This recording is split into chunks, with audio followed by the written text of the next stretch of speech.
नमस्कार, स्वागत है आपका आवाज समाचार में। मैं हूं आपके साथ निकिता बागवान। खबरों की शुरुआत करेंगे हेडलाइंस से। दिल्ली के जेएनयू में पीएम मोदी और अमित शाह के खिलाफ नारेबाजी। जांच के लिए जेएनयू पहुंची पुलिस। बीजेपी ने कहा अर्बन नक्सल की राष्ट्र विरोधी सोच। जेएनयू प्रशासन ने एफआईआर करने के लिए पुलिस में दी शिकायत।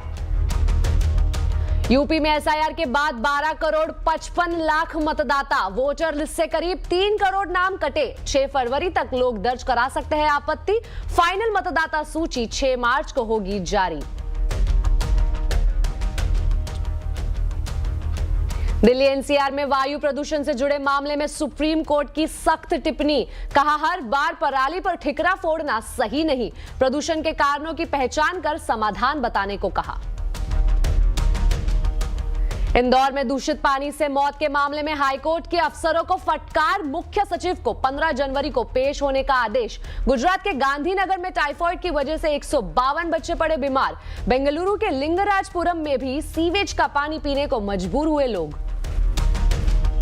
बांग्लादेश में हिंदू विधवा का गैंग रेप। जैसौर जिले में हिंदू पत्रकार की हत्या। कट्टरपंथियों ने 18 दिनों में 6 हिंदुओं की ली जान। निफ्टी वीकली एक्सपायरी पर बाजार में दबाव। सेंसेक्स निफ्टी गिरावट के साथ बंद। निफ्टी बैंक निचले स्तर से सुधरा। मिड कैप स्मॉल कैप शेयरों में दिखा दबाव। महिंद्रा ने लॉन्च किया XUV 700 का फेसलिफ्ट वर्जन। XUV 7XO के पेट्रोल वेरिएंट की एक्स शोरूम कीमत 13,66,000 से शुरू। डीजल वर्जन के लिए खर्च करने होंगे करीब 15 लाख रुपए।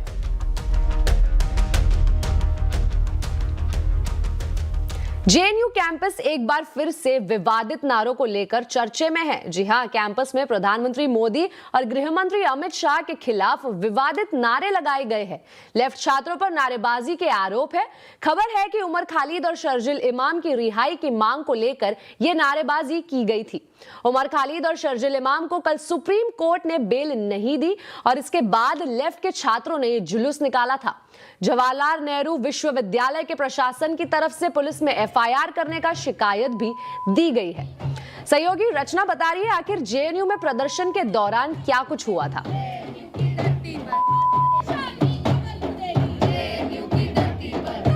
कल ये जो प्रोटेस्ट हुआ था उसमें आपको बता दें कि यहाँ पर जो वामपंथी दल है उसकी तरफ से दानिश जो कि सेक्रेटरी हैं, उसके साथ जॉइंट सेक्रेटरी सुनील यादव थे और एक गौरी नाम की छात्रा थी। तो इन लोगों को जो वीडियो में उनको देखा भी जा सकता है, उसके साथ उनके झंडे भी नजर आ रहे हैं।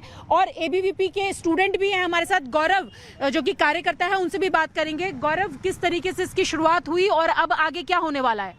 वहाँ पर ना सिर्फ आरएसएस और एबीवीपी के विरोध में ये नारे लगाते हैं, जो कि समझ में आता है, चलो तुम स्टूडेंट ऑर्गेनाइजेशन के तहत तुम जो है ये करते हो, परंतु उसके बाद हमारी देश की जो अखंडता संप्रभुता को चोट पहुंचाने की कोशिश करते हुए ये आह्वान करते हैं, दफनाने का ये अपने तरह तरह के नारे देते हैं। वहीं केंद्रीय मंत्री गिरिराज सिंह ने जेएनयू पर बड़ा बयान दिया है। गिरिराज सिंह ने कहा है कि ऐसे स्लोगन बोलने वालों के खिलाफ देशद्रोह का मुकदमा होना चाहिए। उन्होंने वामपंथी सोच पर हमला बोलते हुए कहा कि वामपंथी और उनकी मानसिकता खत्म हो रही है, इसीलिए वो परेशान है। देश विरोधी मानसिकता वाले और सभी, चाहे आरजेडी हो, चाहे टीएमसी हो, चाहे वाम दल हो, ये टुकड़े टुकड़े गैंग का एक कैंप ऑफिस बन गया, कार्यालय बन गया। और भूले नहीं, ये भारत है, नरेंद्र मोदी का भारत है, 21वीं सदी का भारत है। विवेकानंद कह गए थे भगवा ही होगा, और ये नरेंद्र मोदी को और अमित शाह को कब्र खोदने वाले खुद कब्र में चले गए। जैसे आपने देखा, जेएनयू एक बार फिर से विवादों में है। इस बार पीएम मोदी और अमित शाह के खिलाफ नारेबाजी को लेकर बवाल मचा हुआ है। आवाज अड्डा में आज हम इसी पर चर्चा कर रहे हैं, आखिर जेएनयू में ही क्यों। जरूर जुड़िए शाम 7:57 पर। बढ़ते अगली खबर की ओर। यूपी में वोटर लिस्ट से 2,89,00,000 लोगों के नाम कटेंगे। यूपी में एसआईआर के बाद चुनाव आयोग ने उत्तर प्रदेश की ड्राफ्ट मतदाता सूची जारी कर दी है। इसके मुताबिक एसआईआर के बाद यूपी में करीब 12,55,00,000 वोटर्स है। यूपी से शिफ्ट करने वाले वोटरों की संख्या 2,17,00,000 है। वहीं मृत वोटरों की संख्या 46,23,000 है। इसके अलावा एक से ज्यादा जगह पर नाम वाले वोटर्स करीब 26 लाख है। यूपी के मुख्य निर्वाचन अधिकारी के मुताबिक 1 महीने तक का समय लोगों को दिया गया है। इस दौरान वो दावे और अपने आपत्तियां दर्ज करा सकते हैं। इस दौरान नाम जोड़ने, संशोधन करने या आपत्ति दर्ज कराने के लिए आवेदन दे सकेंगे। अंतिम मतदाता सूची 6 मार्च 2026 को प्रकाशित की जाएगी। आज 6 जनवरी को हम लोग इस ड्राफ्ट इलेक्टोरल रोल को हमने पब्लिश किया है और इसके जो मुख्य निष्कर्ष हैं कि हमारा इसका नेट रिजल्ट ये निकला कि जो 15,44,30,092 मतदाता थे, वो उनमें से जिनके गणना प्रपत्र जो रह रहे हैं उत्तर प्रदेश में जीवित हैं, या तो स्वयं ने हस्ताक्षर करके दिया या उनके परिवार के किसी वयस्क सदस्य। अब आपको बता दें, 15 जनवरी को देश के सबसे बड़े म्युनिसिपल कॉर्पोरेशन मुंबई महानगर पालिका यानी बीएमसी का चुनाव होना है। इससे पहले मुंबई के मेयर को लेकर हिंदू मुस्लिम की राजनीति शुरू हो गई है।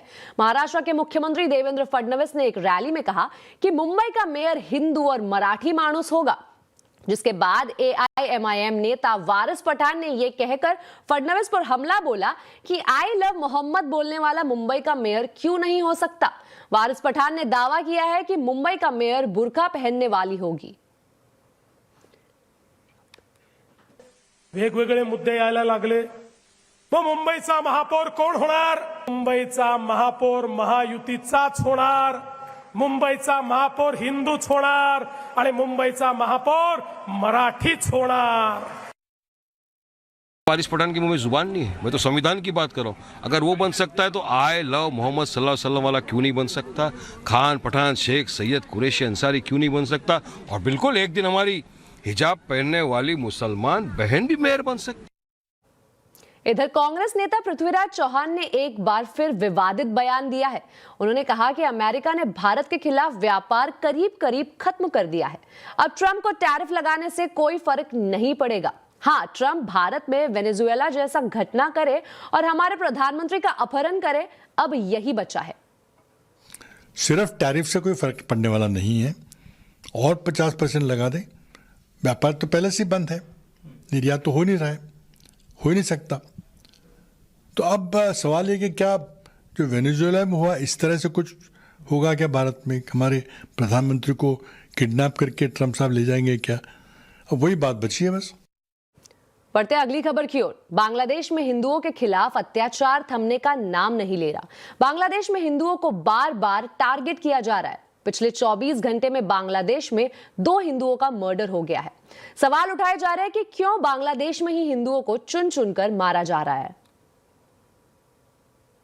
मोहम्मद यूनुस के शासन में बांग्लादेश किस तरह हिंदुओं की कत्लगाह बनता जा रहा है और कैसे कट्टरपंथी बांग्लादेश में पूरी तरह बेलगाम हो चुके हैं, इसकी डराने वाली तस्वीरें हर रोज बांग्लादेश से आ रही हैं। पिछले 24 घंटे में 2 और हिंदुओं को कट्टरपंथियों ने अपना निशाना बनाया। 5 जनवरी को जशोर के मणिरामपुर में हिंदू पत्रकार राणा प्रताप बैरागी की गोली मारकर और गला रेतकर हत्या कर दी गई। तो वहीं नरसिंदी इलाके में एक किराना कारोबारी पर धारदार हथियारों से कट्टरपंथियों ने हमला किया। इस हमले में वो बुरी तरह घायल हो गए। अस्पताल ले जाते वक्त उनकी मौत हो गई। पिछले 1 महीने से बांग्लादेश में हिंसा और उपद्रव की ऐसी ही भयानक तस्वीरें सामने आ रही हैं। उस्मान हादी की मौत के बाद से भड़की हिंसा में पिछले 18 दिन में अब तक 6 हिंदुओं की हत्या हो चुकी है। 18 दिसंबर को दीपू चंद्रदास नाम के 25 साल के हिंदू युवक की ईश निंदा के आरोप में बुरी तरह पिटाई के बाद शरीर पर पेट्रोल डालकर आग लगा दी गई। 24 दिसंबर को जबरन वसूली के आरोप में अमृत मंडल नाम के एक हिंदू व्यक्ति की हत्या की गई। 30 दिसंबर को ब्रजेंद्र विश्वास नाम के एक हिंदू को कट्टरपंथियों ने मजाक में गोली मार दी, जिसमें उसकी मौत हो गई। 3 जनवरी 2026 को खोकन चंद्र दास नाम के एक हिंदू को आग लगाकर जला दिया गया और इसके बाद 5 जनवरी को 2 अलग अलग इलाकों में हिंदू पत्रकार और कारोबारी की हत्या कर दी गई। लेकिन यूनुस सरकार की तरफ से इन्हें छिटपुट घटनाएं बताया जा रहा है, जो बांग्लादेश के यूनुस प्रशासन पर बड़े सवाल खड़े करता है। वहीं बांग्लादेश से इंसानियत को शर्मसार करने वाली एक और बड़ी खबर सामने आई है, जहां एक हिंदू विधवा महिला का रेप किया गया। इतना ही नहीं, आरोपियों ने रेप के बाद पीड़ित महिला को पेड़ से बांधकर बुरी तरह पीटा। यह घटना बांग्लादेश के कालीगंज इलाके की है, जिसमें पुलिस ने हसन नाम के एक आरोपी को गिरफ्तार किया है, जबकि बाकी आरोपियों की तलाश की जा रही है। आरोप है कि इस दौरान पीड़ित महिला के बाल काट दिए गए, उसके साथ मारपीट की गई और पूरी घटना का वीडियो भी बनाया गया। बड़ा सवाल यह है कि बांग्लादेश में हिंदुओं पर अत्याचार कब थमेगा। इंदौर में दूषित पानी से हुई मौतों के बाद अब बेंगलुरु और अहमदाबाद में भी पीने के पानी में सीवर का पानी मिला है। गांधीनगर के कई इलाकों में टाइफाइड के केस में अचानक उछाल आया है। सिविल अस्पताल में स्थिति से निपटने के लिए 30 बेड का बच्चों का वार्ड बनाया गया है। वहां पेयजल के पाइपों में कम से कम 7 जगह लीकेज और सीवेज वाटर मिला है। जिला कलेक्टर के मुताबिक लीकेज को ठीक किया जा रहा है और उसके बाद पानी की सप्लाई सही निकल रही है। 1-2 दिन में इस पर नियंत्रण कर लिया जाएगा। वहीं बेंगलुरु के लिंगराजपुरम में इलाके में पिछले कुछ महीनों में डायरिया के मामले बढ़ रहे हैं, लेकिन पिछले 1 हफ्ते में मामले तेजी से बढ़ रहे हैं और लोगों को पानी पर शक हुआ। करीब 50 घरों के लोग 1 हफ्ते से पाइप का पानी पी रहे हैं। कई बार शिकायत के बाद स्थानीय प्रशासन ने जांच की और पीने और सीवेज का पानी मिलने की बात स्वीकार की। स्थानीय लोगों के मुताबिक अधिकारी कई जगह गड्ढे खोद रहे हैं, लेकिन अभी तक लीकेज वाली जगह मिली नहीं है।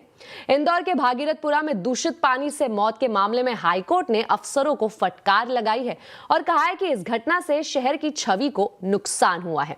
वहीं गांधीनगर में भी प्रदूषित पानी पीने से कई सारे बच्चे बीमार पड़ गए हैं।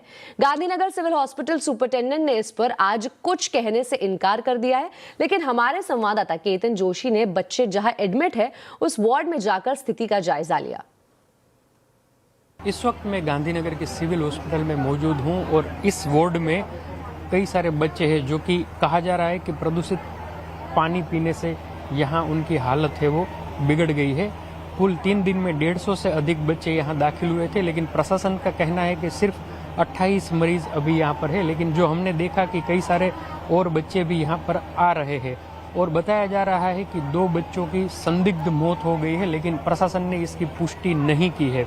अभी यहाँ पर इस तरह के 4 वार्ड है वो बनाए गए हैं और जितनी हो सके उतनी अच्छी और जल्दी ट्रीटमेंट देने का भी प्रशासन यहाँ पर दावा कर रहा है। तो हम उम्मीद करते हैं कि बच्चे जल्द से जल्द स्वच्छ हो जाए, स्वस्थ हो जाए।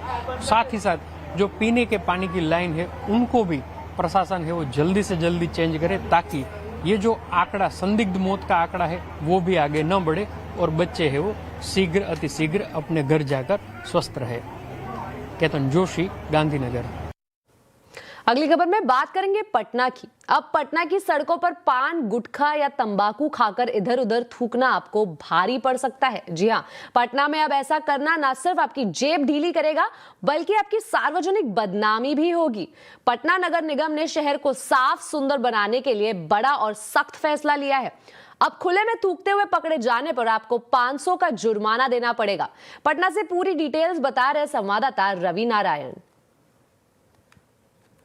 जी हाँ, नगर निगम ने एक बड़ी घोषणा की है ताकि पटना शहर जो है वो स्वच्छ रह सके और साफ रख सके।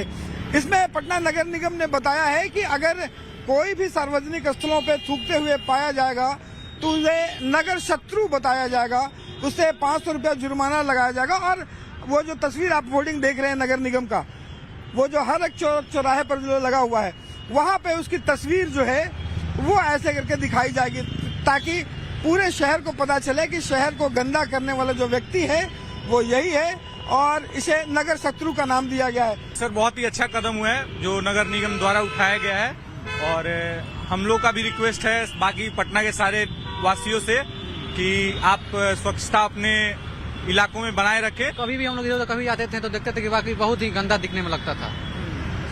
खास करके हम लोग जाएंगे रेलवे स्टेशन पे तो देखेंगे बेसिन वगैरह में ऐसे ही गुटखा खा के थूका हुआ है। वहाँ पे भी कहीं चौक चौराहे पे देखने में बिल्कुल अच्छा नहीं लगता था। बहुत काफी मतलब गलत तरीका था ये सब। तमाम जो लोग हैं वो इसका खुलकर जो है वो समर्थन भी कर रहे हैं और लोगों का कहना है कि इसका जरूरी है, क्योंकि अपना शहर को स्वच्छ रखने की जिम्मेदारी न सिर्फ विभाग की है बल्कि आम जनता को भी इसकी जिम्मेदारी लेनी होगी। अब आपको बता दें, सुप्रीम कोर्ट ने दिल्ली में वायु प्रदूषण के मामले पर सख्त टिप्पणी की है। सुप्रीम कोर्ट ने कहा है कि हर बार पराली पर ठिकरा फोड़ना सही नहीं है। कोर्ट ने प्रदूषण के कारणों की पहचान कर समाधान बताने को कहा है। सुप्रीम कोर्ट ने क्या कुछ बताया है, बता रहे संवाददाता असीम मनचंदा। दिल्ली एनसीआर में प्रदूषण की स्थिति पहले की तरह बनी हुई है। इस मामले को लेकर के आज सुप्रीम कोर्ट में सुनवाई हुई थी। सुप्रीम कोर्ट में सुनवाई के दौरान commission for air quality management ने 2 महीने का एडजमेंट मांगा, लेकिन सुप्रीम कोर्ट ने उन्हें फटकार लगाई। सुप्रीम कोर्ट ने कहा कि आपने 2 जनवरी को बैठक की थी, लेकिन उसके बाद भी आप समय की मांग कर रहे हैं। आप अपनी ड्यूटी पूरी करने में पूरी तरह से विफल रहे हैं। आप अगले 15 दिनों के अंदर एक्सपर्ट्स की एक बैठक कीजिए, बताइए कि दिल्ली में पोल्यूशन करने वाले कौन कौन से कारक हैं, इसके लॉन्ग टर्म सोल्यूशन कौन से हो सकते हैं। जो हैवी व्हीकल्स हैं वो दिल्ली में प्रदूषण फैला रहे हैं, आपने उनको रोकने के लिए अब तक क्या किया है। तो सुप्रीम कोर्ट ने फिलहाल एक्सपर्ट्स को कहा है कि आप 15 दिन के अंदर आप बैठक कीजिए और जो जो कारक है पोल्यूशन के उसकी रिपोर्ट बनाइए और रिपोर्ट को पब्लिक डोमेन के अंदर डाल दीजिए ताकि लोगों को पता चल सके कौन कौन से कारणों से प्रदूषण हो रहा। अब सुप्रीम कोर्ट इस मामले को सुनवाई 2 हफ्ते के बाद एक बार फिर करेगा। इसी के साथ आवाज समाचार में वक्त हो चुका है एक छोटे से ब्रेक का। खबरें आगे और भी है, जुड़े रहिए हमारे साथ। के बाद फिर एक बार स्वागत है आपका आवाज समाचार में। अब एक नजर आज के शेयर बाजार पर। आज निफ्टी वीकली एक्सपायरी पर बाजार में दबाव दिखा है। सेंसेक्स निफ्टी गिरावट के साथ बंद हुए। बाजार में आज कैसे रहा कारोबार, बता रहे हैं आशीष चतुर्वेदी। देखिए, अच्छे ग्लोबल संकेतों के चलते मार्केट्स में तेजी के साथ शुरुआत तो हुई थी। हालांकि ऊपरी स्तरों पर देखें तो थोड़ा सा दबाव देखने को मिला।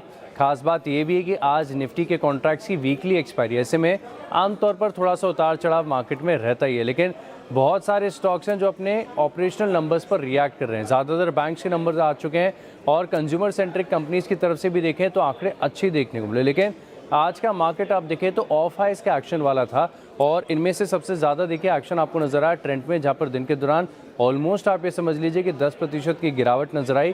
कारण ये है कि लगातार जो ग्रोथ धीमी पड़ती जा रही है, इससे निवेशकों को चिंता है और स्टॉक में बड़ी गिरावट है। रिलायंस कल लाइफ हाई टच किया था, लेकिन आज ऑफ हाइस का एक्शन देखने को मिले, एकाएक 5% की गिरावट और इसका भी असर आपको मार्केट्स पर देखने को मिला। वहीं बात करें बैंक्स की, तो बैंक्स में कंपैरेटिवली बेटर अपडेट्स आ रहे हैं। चाहे आप एक्सिस बैंक को देखें, आईसीआईसीआई बैंक को देखें और छोटे बैंक्स में डीसीबी बैंक, यहाँ पर भी बढ़त के साथ क्लोजिंग देखने को मिली और लगातार जो टोबैको स्टॉक्स हैं यहाँ पर गिरावट का सिलसिला जारी है। कंटिन्यूस कट देखने को मिल रहा है। चाहे आप आईटीसी को देखें या गॉडफ्रे फिलिप्स, दोनों गिरावट के साथ बंद हुए। फार्मा स्टॉक्स में कंपैरेटिवली बेटर एक्शन देखने को मिला। डिविस लैब्स, जिसकी सुबह हमने चर्चा भी की थी, आप स्ट्राइड्स फार्मा को देखें, लुपिन को देखें, अपोलो हॉस्पिटल्स, यहाँ पर बढ़िया एक्शन नजर आए। लेकिन साथ में मेटल स्टॉक्स हैं जहाँ पर दोनों तरफ के मूव्स हैं। अगर आप बेस मेटल्स को देखें जैसे नाल्को, हिंदुस्तान कॉपर, हिंदुस्तान जिंक, हिंडाल्को, इनमें तो तेज़ी देखने को मिली। लेकिन खबरों के चलते स्टील स्टॉक्स में ऑफ हाइस का एक्शन नजर आए। टाटा स्टील है, सेल है, जेएसडब्ल्यू स्टील जैसे स्टॉक जो है ऊपरी तरफ से यहाँ पर थोड़ा सा दबाव नजर आया। एम्फी यानी association of mutual funds in India ने मार्केट कैप के लिहाज से शेयरों की नई लिस्ट जारी की है। यह बदलाव 1 फरवरी से लागू होंगे। इस पर पूरी डिटेल बता रहे हैं आशीष चतुर्वेदी। देखिए, साल में 2 बार एम्फी रिक्लासिफिकेशन करता है मार्केट कैप के लिहाज से, कौन सा स्टॉक मिड कैप कहलाएगा, स्मॉल कैप और कौन सा लार्ज कैप, इसकी परिभाषा है। अभी फिलहाल के लिए ये लिस्ट आ चुकी है जो कि 1 फेब से लागू हो जाएगी। मार्केट को काफी हद तक अंदाजा लग चुका था, तो क्राइटेरिया क्या होता है और लिस्ट क्या, ये आपके सामने रख देता हूं। सबसे पहले आप देखिए कि लार्ज कैप के लिए पहले परिभाषा ये थी कि जितनी भी कंपनी जिनका मार्केट कैप 92,000 करोड़ से ऊपर का है, इन्हें लार्ज कैप कहा जाएगा। लेकिन अब इसमें थोड़ा सा इंक्रीज है, 1,05,000 करोड़ से ऊपर वाली जितनी कंपनीज हैं इन्हें लार्ज कैप कहेंगे। सिमिलरली मिड कैप में जो पहले कट ऑफ था 30,700 करोड़ का, अब इसे थोड़ा सा बढ़ा दिया गया है, 34,800 करोड़ कर दिया। अब बहुत सारे चेंजेस हैं, बहुत सारे स्टॉक्स आप देखें तो रीशफल हुए हैं। अब लार्ज कैप में एंट्रेंस के लिहाज से मुथूट फाइनेंस आपको नजर आएगा, HDFC, AMC, Cummins, Canara bank और हीरो मोटोकॉर्प। वैसे बहुत लंबी लिस्ट है, लेकिन कुछ चुनिंदा नाम ही मैं आपके सामने रख रहा हूँ। सिमिलरली आप लार्ज कैप से मिड कैप की तरफ रुख कर सकते हैं, तो इसमें REC, United Spirits, Indus Star, Jindal Steel और श्री सीमेंट जैसे नाम आते हैं। वहीं मिड कैप में नई एंट्री, और ये सभी हाल ही की लिस्टिंग, नए IPOs हैं जिनकी लिस्टिंग हुई थी। Grow, Meesho, Lenskart, HDB financials और फिजिक्स वाला, ये सीधे मिड कैप में एंट्री कर रहे हैं। वहीं मिड कैप से स्मॉल कैप की तरफ जो ट्रांजिशन हुआ, इसे थोड़ा सा आप मार्केट कैप के लिहाज से डाउनग्रेड भी समझ सकते हैं।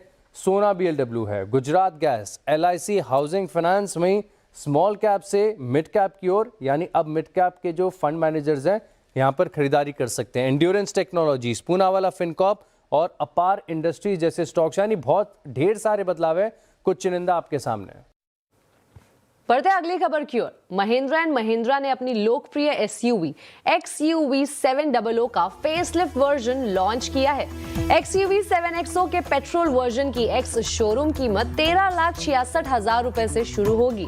डीजल वर्जन के लिए करीब 15 लाख रुपए देने होंगे। कैसी है महिंद्रा की XUV 7XO, बता रही है मेरी सहयोगी दीपाली राणा। महिंद्रा ने 7XO को लॉन्च कर दिया है। बेस प्राइस स्टार्ट होता है 13.66 लाख से, और अब आपको 7XO में MX सीरीज़ नहीं मिलेगी, AX सीरीज़ ही मिलेगी।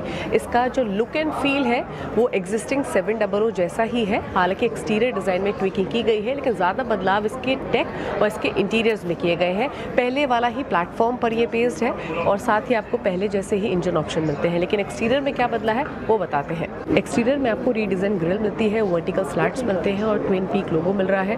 फ्रंट में यहाँ कैमरा दिया गया है, नीचे आपको ADAS सेंसर्स मिलते हैं। इसकी एयर डैम्स को भी रिवाइज किया गया है। आपको नई LED हेडलाइट्स का सेटअप मिलता है।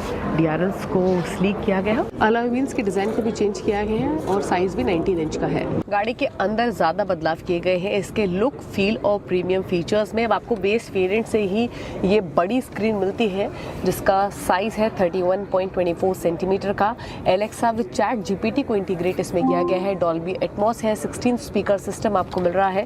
सेकंड रो की सीट्स में भी हायर वेरिएंट से वेंटिलेटेड सीट्स मिलती हैं, यानी चारों सीट्स फर्स्ट और सेकंड रो की अब वेंटिलेटेड फीचर के साथ आती हैं। इतना ही नहीं, 540 डिग्री कैमरा है। 700 में जो कैमरा था वो 1.5 मेगापिक्सल का था, इसमें आपको 8 मेगापिक्सल का कैमरा मिल रहा है। सेकंड रो में जो सीटिंग कंफर्ट है वो आपको पहले जैसा ही मिलेगा। स्पेस पहले जैसा है, लेकिन डेफिनेटली फीचर्स ऐड किए गए हैं।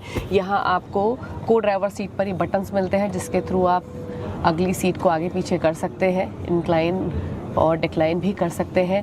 BYOD यानी bring your own device company कह रही है कि ये फीचर इसमें है, यानी यहाँ आप अगर शॉफर ड्रिवन के तौर पर इस्तेमाल कर रहे हैं तो अपना फ़ोन या लैपटॉप या डिवाइस यहाँ कनेक्ट कर सके आप एक्सपीरियंस ले सकते हैं।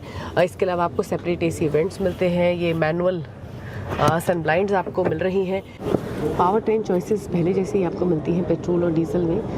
पावर भी सेम ही है, लेकिन सेफ्टी को इन्हांस किया गया है। लेवल 2 ADAS में आपको ज़्यादा सेफ्टी फीचर्स कंपनी ने ऐड किए गए हैं और एक इंटरेस्टिंग ऑफरिंग तो बनाई है। अब देखना होगा कि कंज्यूमर्स की तरफ से कैसा रिस्पॉन्स मिलता है।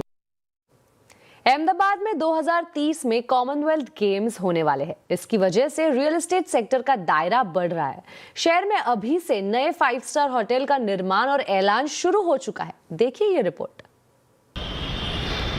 अहमदाबाद का प्रॉपर्टी मार्केट ठंडा पड़ा हुआ था, लेकिन जैसे ही कॉमनवेल्थ गेम्स की घोषणा हुई तो करोड़ों के निवेश आने लगे। अहमदाबाद में 10 5 स्टार होटल का ऐलान हो चुका है और अभी ये सिलसिला जारी रहेगा। अहमदाबाद में कॉमनवेल्थ अनाउंस हो गया है एंड सब लोग को लग रहा है कि ओलंपिक्स भी आने के बहुत ज़्यादा चांसेस है।